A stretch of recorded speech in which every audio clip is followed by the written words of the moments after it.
Simone Belli e este é o Bem Viver. Vamos para mais uma edição do programa que celebra uma convivência de fraternidade com todos os seres da natureza. Esse nosso encontro semanal é para te contar formas de experimentar um mundo onde o respeito à terra é um valor fundamental.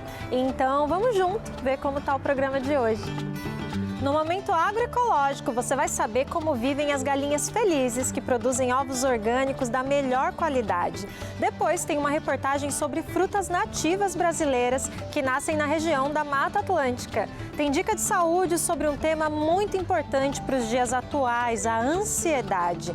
E tem muita cultura. Vamos falar sobre o livro Torto Arado com o escritor Itamar Vieira Júnior e exaltar a nossa latinidade com uma receita de tortilhas de banana, além de uma reportagem sobre o intercâmbio da música brasileira com os nossos hermanos. É agora no Bem Viver que está só começando. Vamos começar com o nosso Momento Agroecológico, onde a gente vai conhecer uma produção pioneira no Brasil de ovos orgânicos, conhecidos como ovos de galinhas felizes. Isso porque as aves vivem num ambiente em que os instintos naturais podem se manifestar de forma livre. Então elas são criadas soltas, podem conviver com galos e tem também uma alimentação totalmente orgânica. Tudo isso acaba promovendo o bem-estar das galinhas, além de refletir também na qualidade dos ovos.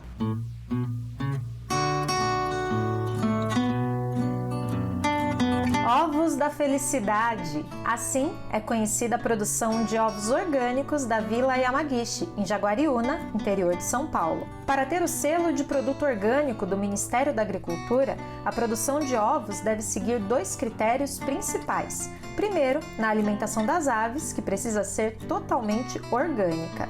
Depois, vem o bem-estar das galinhas. Elas não podem ser presas em gaiolas e devem ter espaço suficiente para exercer comportamentos naturais, como ciscar, dormir no puleiro, botar no ninho e socializar. Para colher os ovos sem interferências agressivas, os produtores da Vila Yamagishi utilizam conhecimentos tradicionais. Como é uma criação solta, você tem uma condição de como que a galinha vai botar naquele lugar que você deseja. Você constrói um ninho, né? Mas a galinha, ela não, nem sempre ela aceita o ninho que você construiu para ela e vai botar embaixo das árvores.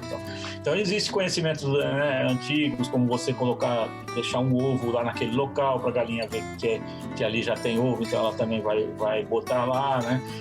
Quando a galinha entra naquele período de choca, né? Como é que a gente se faz para que a galinha volte a botar os ovos. Então são vários conhecimentos assim que são respeitados dentro da agricultura orgânica, né? E na criação de animais isso é muito importante. O bem-estar animal não é realidade nas granjas convencionais. O confinamento em gaiolas causa grande estresse nas galinhas, gerando uma série de impactos negativos. As galinhas ficam estressadas, elas se devoram umas às outras. Para não devorar umas às outras, eles cortam o bico. Cortando o bico também, a galinha ela não consegue comer alimentos mais grosseiros, como capim, verdura, nada disso, né? Então, esses minerais, essas vitaminas têm que ser dados de forma sintética, né? Artificialmente. E isso também ajuda a diminuir a resistência do organismo. Dá antibiótico para não pegar a doença, o resíduo desse antibiótico cria superbactérias que fica difícil de combater com antibiótico. Então, é um ciclo vicioso que trata a galinha como uma máquina, não como um ser vivo. Além de justa, a produção orgânica faz ovos mais saborosos, com cheiro suave. A gema é firme, de cor laranja intensa, pela maior concentração de carotenoides, substâncias contidas nos vegetais consumidos pelas galinhas soltas e que têm ação antioxidante e fortalecedora do sistema imunológico humano. É lógico que fica mais caro, você tem um espaço maior para criar as galinhas e tudo mais. Mas, em compensação, se você for ver, né, o que isso economiza em termos de gastos com saúde pública, né, porque tá bom que você chega lá, o ovo tá barato no supermercado, só que aquele resíduo de antibiótico que tem no ovo vai te criar bactérias resistentes e, no fim das contas, se você for ver a conta da farmácia, né, acaba ficando mais caro, inclusive. é bom se atentar à diferença dos ovos, né? Quando a gente vai no mercado, tem várias opções, como ovos de galinha soltas, ovos caipira, e eles acabam sendo confundidos com ovos orgânicos, né? Mas como a gente viu, tem até um selo que garante que vários parâmetros estão sendo seguidos, como bem-estar das galinhas, alimentação totalmente orgânica e, claro, preservação do meio ambiente também.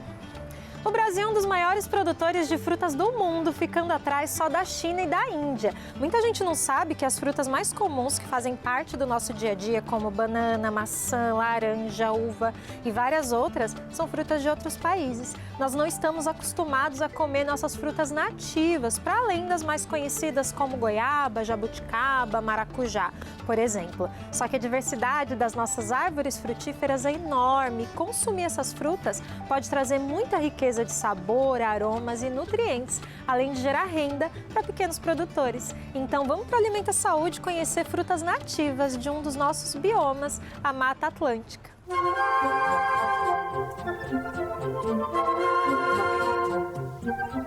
A grumichama é da família da jabuticaba. Cambuci tem sabor levemente azedo. A cabeludinha ganha esse nome por causa da textura da casca.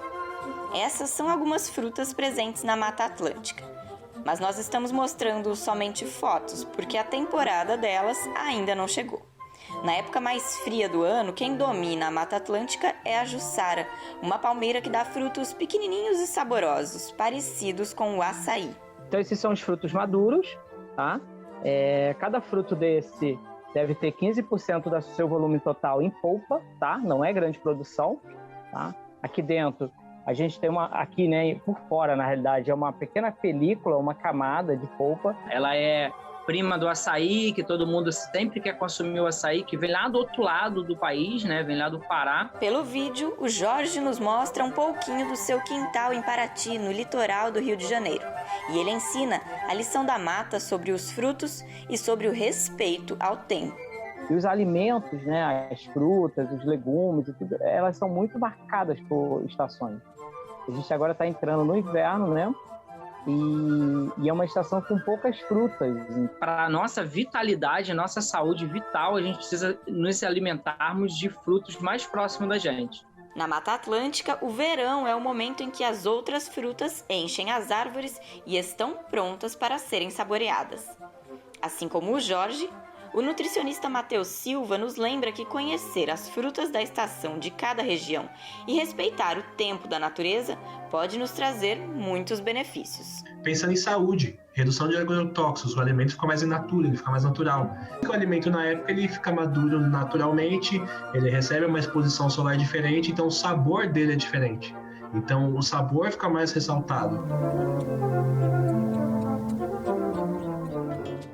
Agora vamos para a comunidade da Muvuca, lá em Maceió, ver um recado das mulheres do Movimento de Trabalhadores por Direitos. Meu nome é Hilary, sou da comunidade da Muvuca. Meu nome é Maria Eliette de Lima, sou da comunidade da Muvuca. Meu nome é Daiane, sou da comunidade Muvuca. Aqui a gente tem milho, plantação de coco, feijão e batata, temos tudo, muitas coisas plantadas aqui. Já aqui a gente colhe pra gente e para dar às comunidades as pessoas que precisam. Temos aqui inhame, batata, mamãe, e temos aqui também coco e temos ali vários chá de cidreira. Essas são as nossas plantações da comunidade da Muvuca. Ela vai ajudar muitas pessoas em comunidades e também junto com o MTD. Mas a gente tira muito remédio para os vizinhos, faço lambedor, saio entregando, doando para os vizinhos, arranco macaxeira também, eu dou para eles e para outras comunidades.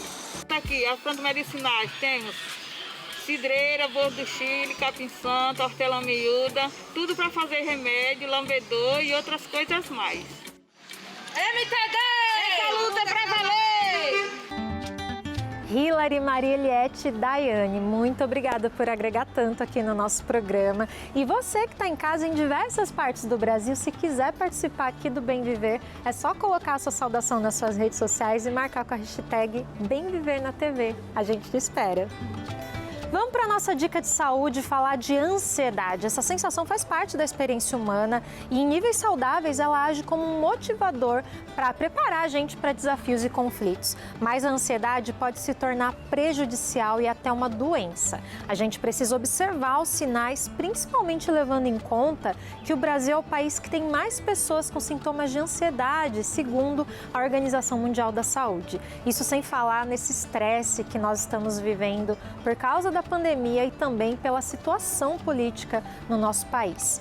Bom, nós trouxemos a psicóloga Ivani Oliveira, que vai explicar pra gente os sintomas dessa ansiedade prejudicial e algumas formas de amenizar essa sensação.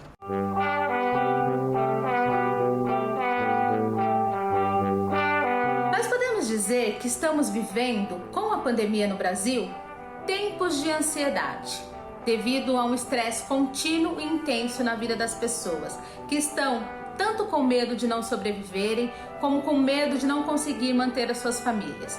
Tudo isso favorece o surgimento de condições que deixam as pessoas suscetíveis a transtornos de ansiedade, que provocam sintomas físicos, principalmente uma sensação de que tem algo errado com seu coração ou com a sua respiração. Dores na barriga, náusea, sensação de formigamento, dor física, taquicardia, dificuldade para respirar são alguns sintomas comuns que levam as pessoas a buscarem atendimento.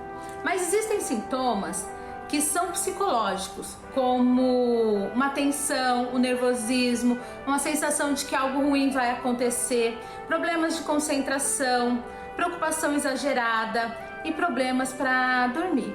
O que nós podemos fazer durante uma crise de ansiedade? É importante não lutar contra o medo, pois isso pode piorar. Então nós podemos usar técnicas de controle da respiração. Porque quando estamos bravos, estressados, respiramos rapidamente e muito forte. Quando estamos tranquilas, respiramos de uma forma mais tranquila e demorada. Portanto, respirar dessa forma ajuda o corpo a acalmar. É importante prestar atenção nos pensamentos durante a crise, porque nós precisamos manter a certeza e a lógica de que nada vai acontecer. Naquele momento, não estamos no controle, mas vai passar. E aí podemos nos lembrar de coisas que já nos aconteceram e nós superamos. Isso são dicas para um momento de emergência, mas não resolve o problema da ansiedade. Procurar um médico e entender se você tem algo a ser tratado ou se foi algo que aconteceu de uma forma isolada é o mais correto. Você pode até ouvir das pessoas que isso é algo da sua cabeça, mas não significa que não existe e que não é importante. Olha, eu sou uma dessas pessoas que lida com uma ansiedade crônica já há um bom tempo. E posso dizer que é possível, sim, ter uma vida de qualidade, com um bom suporte, né? Eu faço terapia, eu tomo medicamentos quando necessário e não é problema nenhum falar nisso. Então, não tenha vergonha de buscar ajuda se tiver difícil demais. O assunto agora é literatura. O livro Torto Arado é um dos maiores fenômenos literários recentes no Brasil. Foi sucesso de público, gerou muito debate nas redes sociais e ganhou prêmios no Brasil e no exterior, incluindo o Jabuti de melhor romance em 2020. Torto Arado conta a história de duas irmãs descendentes de quilombolas no sertão da Bahia. O direito à terra é central na trama, além do retrato de um Brasil preso a um passado escravista. No quadro de entrevista de hoje, nós recebemos o autor de Torto Arado, o baiano Itamar Vieira Júnior.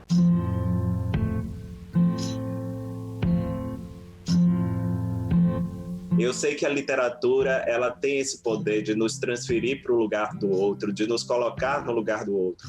E eu fico muito satisfeito, muito feliz de ver toda essa divulgação que o livro tem tido. E é uma forma de levar a realidade do campo brasileiro, a realidade do trabalhador rural, do trabalhador quilombola, do indígena, para que essas pessoas tomem conhecimento e possam estar mais atentos também a essas questões, né, que diz respeito a todos nós. Então, a segurança alimentar de todo brasileiro passa também pelo trabalho dessas pessoas. Então, nossas vidas estão intimamente ligadas, né? E eu acho que o romance tem mostrado isso para as pessoas, para os leitores. E ali no romance a gente tem uma família de trabalhadores, uma comunidade de trabalhadores que vivem numa fazenda, que ao longo do tempo, né, com os intercâmbios que vão estabelecendo com outros grupos, eles vão se reconhecendo quilombolas e vão assumindo essa identidade. Mas isso não é assumido de uma hora para outra, né? Para assumir, para se reconhecer, é preciso conhecer, né? É preciso aprender, se educar. Então, o romance vai mostrando como isso vai sendo construído, né? E à medida que eles vão entendendo que eles descendem de escravizados que não tiveram nenhum direito quando foram libertos, né? A reforma agrária já era uma reivindicação muito forte dos abolicionistas naquele período, mas ela não foi emplacada naquele momento. Então, aqueles trabalhadores que eram escravizados passaram a viver errantes ou vivendo nas fazendas onde já serviam e, claro, eles não recebiam remuneração, né? Só tinham o direito de permanecer ali, tendo seu trabalho explorado, né? E o romance vai estabelecendo essa conexão, que à medida que as personagens vão conhecendo esse passado, elas vão se empoderando, né? Elas vão criando o domínio da situação e veem que aquela terra, né, onde as famílias estão ancestralmente há quase 5 gerações, ela lhe pertence também, porque é seu território.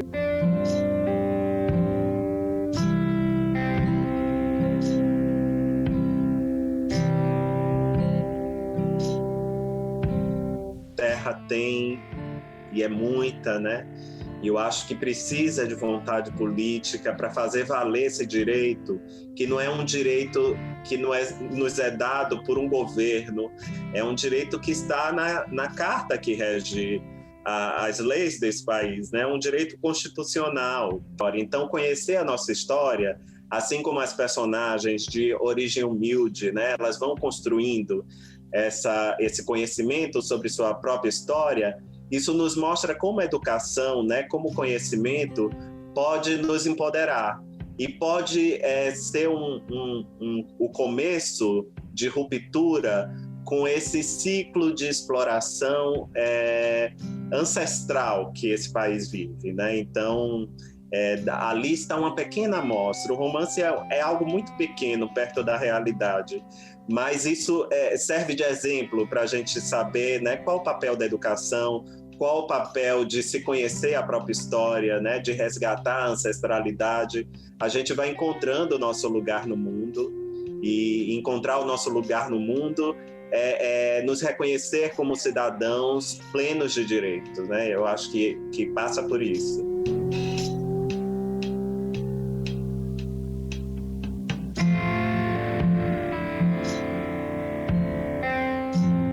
Aí, belíssima entrevista e belíssimo livro. Se você quiser ouvir mais, vai no nosso site ou no YouTube e procura por BDF Entrevista, que lá tem o conteúdo completo.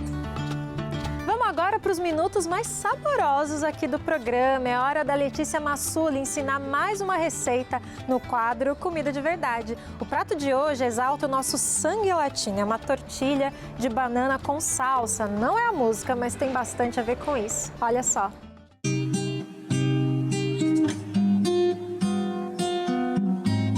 Luana, a receita de hoje vem toda trabalhada na pegada latino-americana. Uma tortilha de banana verde com um molhinho de vegetais tostados, de dar água na boca. Vem comigo que eu vou ensinar. Para a receita de hoje, você vai precisar, para a tortilha, de banana verde e sal.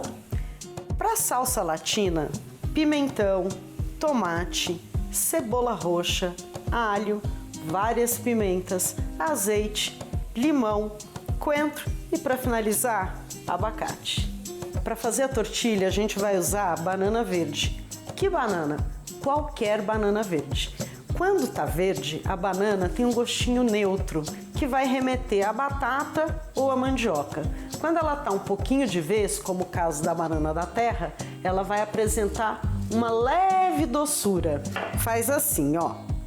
Tortilha, você começa cozinhando as bananas com casca na panela de pressão por mais ou menos 10 minutos, até a casca rachar. E vou amassar. Amassei com garfo, agora eu vou colocar sal e vou dar uma sovada até ficar uma massa lisa. Não tem como, tem que colocar a mão mesmo.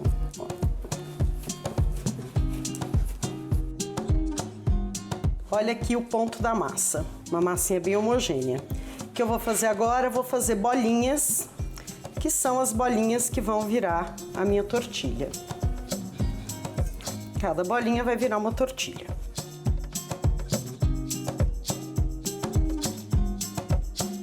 Sete bolinhas, 7 tortilhas. Agora vamos partir para a tortilha mesmo. O segredo para garantir que a sua tortilha vai ficar bem fininha e não vai grudar na tábua é usar um saquinho. Você coloca a massa aqui no meio, tampa e achata entre duas tábuas. Ela vai ficar bem fininha e não vai grudar. Outra dica importante para a tortilha ficar perfeita é usar uma frigideira antiaderente. Não precisa de gordura nem nada. Coloca a tortilha direto aqui que ela não vai grudar. Salsa, além do tempero, salsinha, salsão, é também um ritmo musical latino-americano e é como se fala molho em espanhol, uma salsa. E é isso que eu vou fazer hoje. Esse molhinho aqui, um tipo de vinagrete, só que tudo tostado, para ficar com aquele gostinho de defumado e a boca cheia d'água. Muita gente não sabe, mas tomate, pimenta, pimentão são todos ingredientes latino-americanos. O tomate é andino, as pimentas vieram do México e quando o invasor chegou aqui, elas já eram difundidas pelo Peru, pela Bolívia. Depois ganharam o mundo e fizeram tanto sucesso, mas tanto sucesso que muita gente se esqueceu da sua origem. Muita gente se esqueceu que são ingredientes puro sangue latino. Para fazer a salsa, eu vou chamuscar cada um dos ingredientes. É como se fosse um vinagrete, só que vai ser um vinagrete chamuscadinho. E quando chamusca, carameliza. Quando carameliza, ressalta sabor. Então é por isso que eu vou colocar tudo aqui na chapa de ferro, né, numa frigideira bem grossa, para dar essa queimadinha que vai agregar sabor ao meu preparo. Eu vou usar tomate verde também, que eles usam bastante no México. Na verdade, eles têm uma outra variedade que vem do Juá, que se chama tomatilho, que eles usam bastante nesse tipo de molho. Como a gente não tem tomatilho no Brasil, eu vou usar um pouquinho de tomate verde. Tudo junto vai ficar bem gostoso. Pimenta. Primeiro eu vou colocar aqui um tanto de pimenta de cheiro, que não vai arder, mas que vai dar um gosto bem especial. E vou colocar também uma dedo de moça aqui, que é para arder. Ou não, né? Já que a gente tá aqui, vamos colocar logo 2. Vou colocar também dente de alho com casca e tudo. Ele vai queimar, vai ficar macio e doce no meio. Todo mundo sapecando, todo mundo pulando na frigideira, todo mundo ficando cheio de sabor.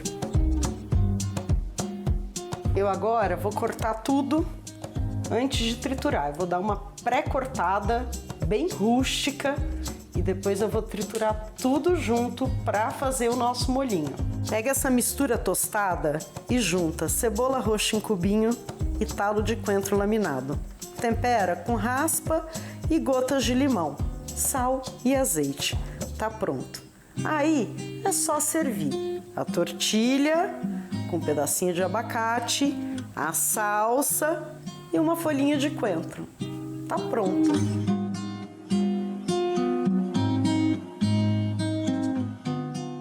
Muito legal esse intercâmbio, né? Essa mistura de latinidades que às vezes é esquecida. Nós brasileiros ficamos à parte muitas vezes dos nossos vizinhos hispano-americanos, mas a gente tem tanto em comum, né? E tanto para trocar. Não só na culinária, como a gente viu, mas na cultura também. Os nossos ritmos combinam, a nossa vontade de dançar é a mesma. Nós também compartilhamos angústias e vontade de melhorar uma realidade muito próxima, ainda repleta de injustiças. O Mosaico Cultural de hoje é um abraço a essa identidade latina muitas vezes esquecida, mas presente.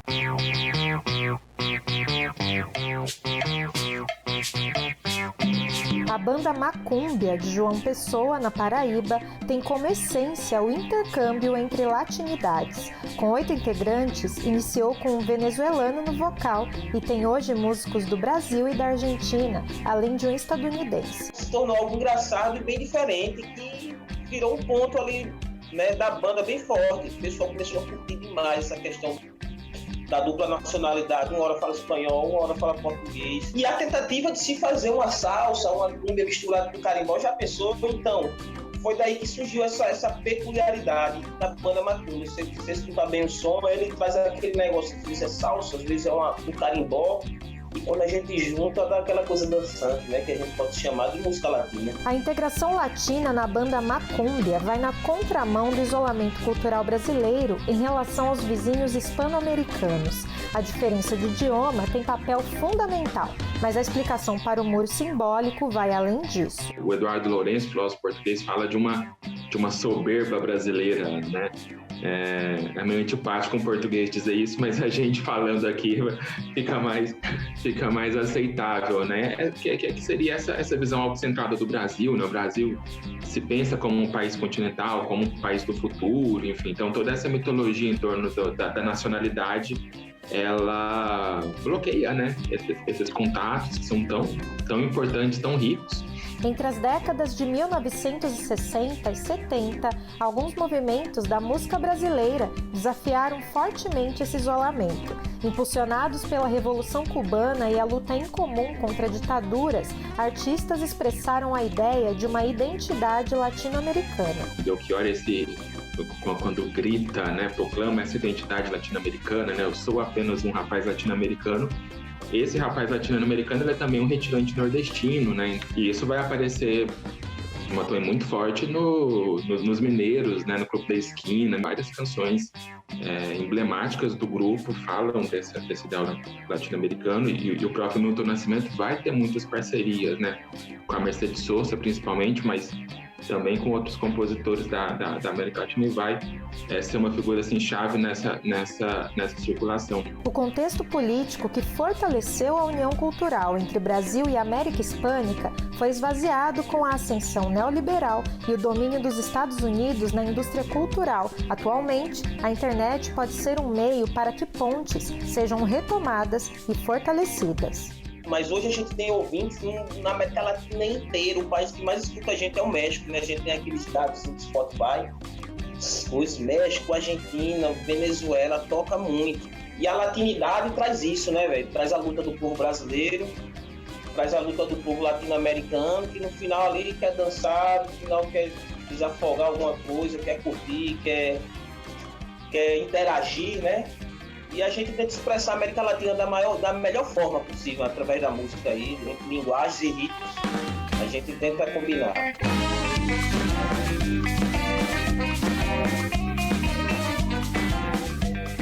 Chegamos ao fim de mais um programa. Gratidão a você que nos acompanhou até aqui. Sempre um prazer compartilhar esses sonhos de viver melhor. Sempre lembrando que além do Bem Viver na TV, a gente tem uma versão no rádio de segunda a sexta às 11 da manhã. Acesse o nosso site para saber como sintonizar. É radio.brasildefato.com.br ou ouça por podcast nas principais plataformas de áudio. É só procurar por programa Bem Viver. Eu fico por aqui. Até logo. Tchau.